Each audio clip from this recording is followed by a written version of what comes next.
Всем привет, men qadrli любимчиklarim. O'sha hamma kutgan va men o'zimda kuch to'plab bu ishni amalga oshiradigan kun keldi.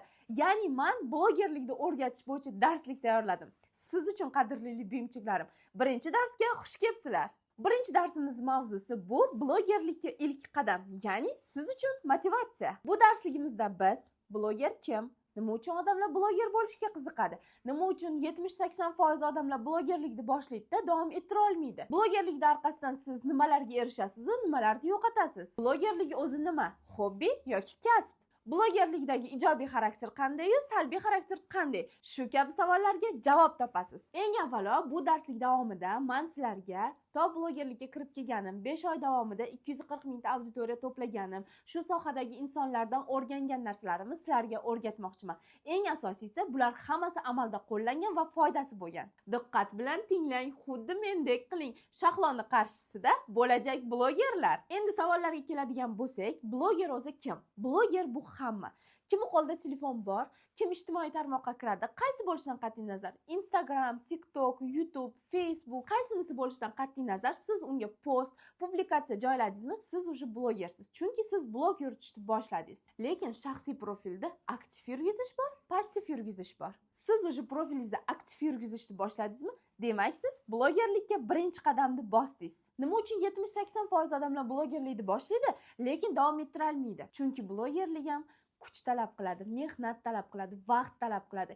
Eng muhimi, irodasi, ruhi mustahkam bo'lgan odamgina blogerlikda davom ettira oladi xolos. Hech kim o'z-o'zidan bloger bo'lib qolmaydi. Hamma blogerlarni birinchi boshlaganda hammada ham prosmotr zo'r bo'lmagan, hammada ham passiv bo'lgan boshida. Hamma ham profiliga post qo'yib yoki rasm qo'yib, publikatsiya qo'yib bloger bo'lib qolmagan. Uni tagida juda ham katta mehnat bor. Bu mehnat bo'lsa, sizning irodangizga bog'liq. Hech kimda prosmotrlar birinchi videoni o'zidayoq bomba bo'lmaydi. Kimdadir 10 ta videodan keyin, kimdadir 20 ta videodan keyin, kimdadir 30 ta videodan keyin prosmotrlar ko'payishni boshlaydi. Siz qancha ko'p o'zingiz ustingizda ishlab, qancha ko'p videolar olsangiz, qanchalik ishtiyoq bilan yondashsangizgina keyin sizni profilingiz ko'tarilishni boshlaydi. Instagram hammani birdek qabul qiladi, hammani bloger sifatida qabul qiladi. Lekin sizning mehnatingizga qarab, sizning aktivingiz oshib boraveradi. Misol uchun aytishim mumkin, siz уже Instagramda aktiv bo'lishni boshladingizmi, odamlar qiziqadi. Shu odam necha martadir уже reelslaridan chiqyapti. Bu bloger bo'lyapti shekilli deydi-da, kiradi, ko'radi. Sizning videolaringiz ko'p, уже qiziqishni boshlaydi. Podpiska bosingchi, bu qanaqa davom ettiradi deb odamlar qiziqib, уже sizning aktivingizni ko'tarishni boshlaydi. Bloger bo'lsangiz qanaqa xarakterlar bor? Ya'ni blogerlar uchun ikki xil xarakter bor: ijobiy, salbiy. Salbiy xarakterlar ko'pchilikka juda ham qattiq ta'sir qilganligi uchun blogerlikni yig'ishtirib qo'yadi. Bunaqasi ketmaydi. Hamma joyda ham negativ bo'ladi. Hamma joyda ham oyoqqa bolta urish bo'ladi. Eng asosiysi bu o'zimizning yaqinlarimizdan boshlanadi. Bu bilan nima demoqchiman? Boshida blogerlikni boshlaganingizda hamma qarshi bo'ladi, hattoki ota-ona ham qarshi bo'ladi. Lekin avvalambor har bitta ishni boshlaganda ota-onaning roziligini olish kerak. To'g'ri tushuntirish kerak, hammasi yaxshi bo'ladi, to'g'ri kontentlar olib chiqish kerak. Boshida 1 oy ota-onangiz so'kar, 2 oy ota-onangiz so'kar, lekin уже prosmotrlar ko'payib, siz tanishishni boshlaganingizdan keyin ota-ona ham xursand bo'ladi, hech qanaqa qarshilik qilmaydi. Boshqalarning gapiga bo'lsa umuman ahamiyat bermaslik kerak. Ota-ona rozi bo'lyaptimi, sizni qo'llab-quvvatlayaptimi? Yetadi. Odamlar sizga qarshilik qilishi, negativ fikrlar bu salbiy xarakterlar. Aslida bu narsalar sizga motivatsiya bo'lishi kerak. Ya'ni qanday? Ular sizni eplolmayapti, dedimi? Siz buni eplashingiz kerak. Hech kim mukammal inson emas. Siz 0 podpischilik paytingizda ham negativ olyapsizmi? Siz 1 million podpischiga ega bo'lsangiz ham negativ olasiz. Ko'pchilik doim shunaqa. Ko'tarilayotgan odamga обязательно negativ yozishadi. Bunga ahamiyat bermaslik kerak. Ular sizga nabarot turtki bo'lish kerak. Ijobiy taraflarda bo'lsa, sizga podpischik kelayotganlari bu ijobiy xarakter. Qanday? Sizga ishonishyapti, sizni qo'llashyapti, shu uchun sizga podpiska bosishyapti, sizni kuzatishni boshlayapti, prosmotrlaringiz ko'payyapti, sizga omad tilab yozishyapti. Siz shu auditoriyani his qilishni boshlayapsiz. Sizga ishonayotgan ko'plab odamlar paydo bo'lyapti. Siz buni qadriga yetishingiz va ularga bee'tibor bo'lmasligingiz kerak. Ular уже sizning kontentlaringizni xohlab sizga podpiska bosishyapti. Yana yangi narsa chiqarsa ko'rsak degan maqsadda podpiska bosishyapti. Agar siz negativlar fikriga quloq solib, sirozga yig'ishtirib qo'yadigan bo'lsangiz, bo'ldi. 1000 ta siz ishongan odamni ko'nglindan qolib ketasiz. Undan ko'ra 2000 ta negativga qarshi chiqib, 1000 ta sizni qo'llab-quvvatlagan odamlar bilan birga bo'lsangiz, shu 1000 ta odamlar sizni million bo'lishingizga sababchi bo'lishi mumkin. Blogerlikda nimalarga erishasiz, nimalarni yo'qotasiz? obro' e'tiborga erishasiz, odamlarning ishonchiga erishasiz, mablag' topishni boshlaysiz, o'zingizni urvingiz bo'lishni boshlaydi. Lekin shular bilan birgalikda ayrim do'stlaringizni yo'qotishingiz mumkin, qadrdonlaringizni yo'qotishingiz mumkin, asabingizni yo'qotishingiz mumkin, chunki negativ fikrlar orqasidan vaqtinchalik u ham asab yo'qotishingiz, negativlar orqasidan asab yo'qotishingiz bu vaqtinchalik narsa.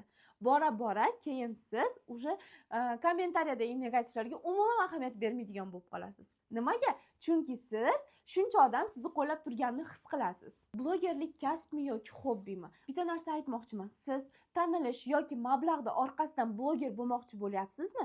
Demak, siz blogerlikka kasb sifatida qarashingiz kerak. Agar siz shunchaki kuningizni bo'sh vaqtini sarflash uchun yoki ko'ngilxushlik qilish uchun yoki yoqqani uchun shu yo'nalishni tanlagan bo'lsangiz, buni siz ishdan bo'sh vaqtingizda hobbi sifatida ishlatsangiz bo'ladi. Men o'zimning asosiy maqsadim tanilish bo'lgan.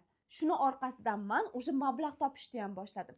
Da, to'g'ri, agar siz blogerlik kasb sifatida qabul qiladigan bo'lsangiz, siz uni orqasidan daromadga chiqasiz. Bloger bo'lmoqchimisiz? Siz o'zingiz uchun yo'nalish tanlashingiz kerak. Eng asosiysi shu. Bu degani faqatgina bitta yo'nalish emas, bir nechta yo'nalishda o'zingizni sinab ko'rishingiz kerak. O'shalardan eng odamlarga ma'qul kelganini tanlab olasiz. Men o'zim amalda ko'p narsani qo'llab ko'rganim uchun o'zim misol qilib aytmoqchimanki, ya'ni men freestyledan boshlaganman.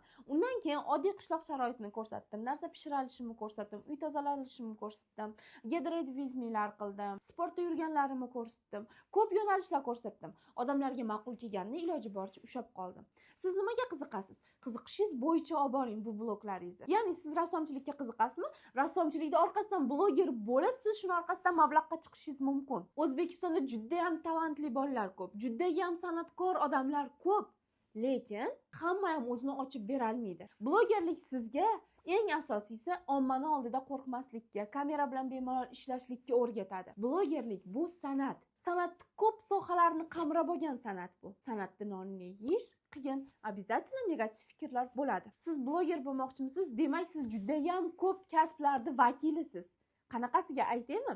Siz aktyorsiz, siz aktrisasiz, siz suxandonsiz, siz kamerachisiz, siz montajchisiz, siz svet ustasisiz, siz dublyajchisiz, siz oshpazsiz, siz uy bekasisiz, siz modelsiz. Blogerlik shunaqa narsaki, siz xohlagan narsani olib chiqishingiz mumkin. Xohlagan kasbingizni egallashingiz mumkin. Blogerlikda cheklovlar yo'q.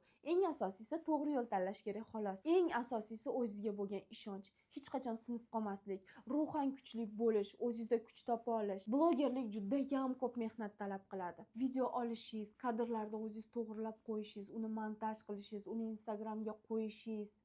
Men ham boshda bo'lganman. Qiynalib video olardim, montaj qilardim, qo'yardim, lekin video yemas edi. Ya'ni nima deydi? Prosmotri katta bo'lmasdi. Yig'lardim, xafa bo'lardim, tushkunlikka tushardim. Ota-onam qarshilik qilgan boshida. Freestyle aytib yurganman men. O'zingizlar bilasizlar, freestyle aytganda ota-onam juda qattiq qarshilik qilgan. Onamga tushuntirganman. Onajon, ozgina qoldi deb bir haftadan keyin videolarim prosmotri 1-millionim ketgan. 2,5 kunda 3 million prosmotr ketgan, noyobgan videoim. Onam ko'rib aytganki, "Bo'ldi, mana shunaqa kontentlar olib chiq, qara" deb o'zi ideya berishni boshlagan. Shuning uchun, agar siz bloger bo'lmoqchimisiz, bo'ldi, o'zingizda kuch topingda, hamma e'tiboringizni shunga qarating. Blogerlikni kasb sifatida qabul qilsangiz ham ortiqcha vaqt talab qilmaydi. Uy yig'ishtiryapsizmi? Kamerani yoqib qo'ying. Uyingizni yig'ishtiring, videosini montaj qilib qo'ying. Idish yuyapsizmi? Kamerani yoqib qo'ying. Ovqat pishiryapsizmi? Kamerani yoqib qo'ying. Qatga aylangan boryapsizmi? Kamerani yoqib qo'ying. Bittagina kamera yordamida qilsangiz bo'ladi. Eng asosiysi iPhone bo'lishi shart emas. Men o'zim Redmi 13 telefondan boshlaganman. Hammasini eplasa bo'ladi. Muhimi odamning o'zida xohish bo'lishi kerak. Xohish orqali ishonch paydo bo'ladi. Ishonch orqali iroda, ruh mustahkam bo'ladi, kuchli bo'ladi va bu kuch sizni eng zo'r bo'lishga undaydi. Bu birdaniga bo'lib qolmaydi. Sekin-sekin, asta-asta rivojlanadi. Shuning uchun, agar sizning videoingiz prosmotri katta bo'lmadimi, tushkunlikka tushmang. Birinchisi o'xshamas, ikkinchisi o'xshamas, uchinchisi o'xshar. Balkim 20 tasi o'xshamas, 21-chisi millionlar bo'lib ketadi. Buni hech kim bilmaydi. Lekin siz harakatdan to'xtamasangiz, siz keyinchalik prosmotrlaringiz qanday ketishini o'zingiz bilasiz. Men sizlarga misol qilib o'zbekcha Nastyani ko'rsatishim mumkin. Bu O'zbekistonda yashaydigan rus qiz. Vloglari qiziqarli bo'lishi uchun, profilda qiziqarli videolar bo'lishi uchun bu qiz o'zbek tilini o'rganib, kunlik videolarni o'zbek tilida olib boryapti. Va bu qiz o'zini kuchi bilan, o'ziga bo'lgan ishonch bilan, o'ziga motivatsiya bergan holatda videolarning prosmotri zo'r. kirib profiliga ko'rishingiz mumkin. Boshda bu qizni ham profilida ketmagan videolar. Lekin hozir videolari eng kamida 10 ming, eng ko'pida 200 ming, 300 ming prosmotr olib ketyapti.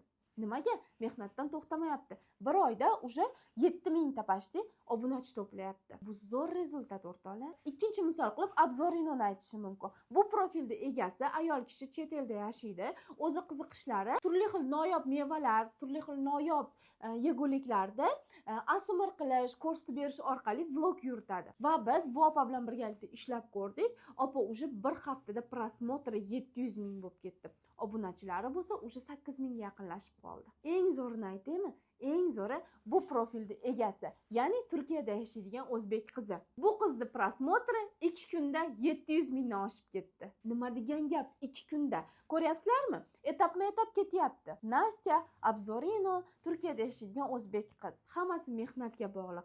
Qancha ko'p mehnat qilsangiz, shuncha ko'p rezultatini ko'rasiz. Lekin hech qachon o'sha qiynaldingizmi tashlab qo'yish kerak emas. Hech narsa osonlik bilan bo'lmaydi. Hammasini orqasida qattiq mehnat turadi.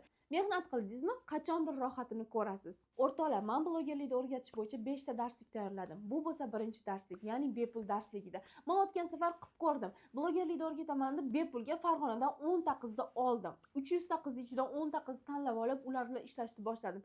Lekin hech qaysinisida rezultat bo'lmadi. Nima sababdan? Ular bepulga o'rgandi, qadrlamadi. Keyin bo'lsa pulli qilib ko'rdim. Uni olishmadi. Nimaga? Chunki ular, pulga olib bloger bo'larmidim dedi.